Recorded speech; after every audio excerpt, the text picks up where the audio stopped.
Ungkapan "ku cinta padamu" adalah contoh ungkapan afirmatif lagi positif. Ianya bagaikan zikir kesyukuran. Ungkapan maaf atau I'm sorry adalah umpama zikir rawatan melalui kemaafan.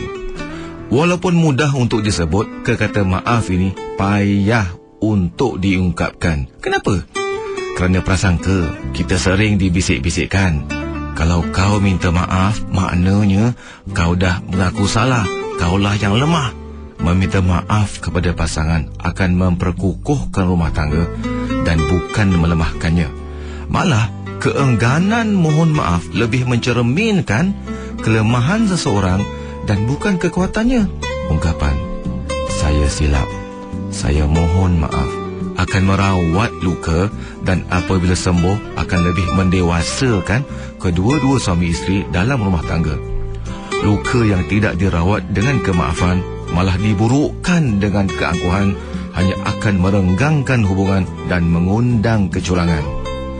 Maaf mengukuhkan, angkuh meruntuhkan. Encik Hir dan Puan Suryati mengundang anda suami isteri untuk hadir di talk show Selingkuh Bukan Salah Aku pada 26 Mei ini. Tempah tempat anda di kasihsejati.com atau telefon Suci Sukses di 6842-8161 sekarang.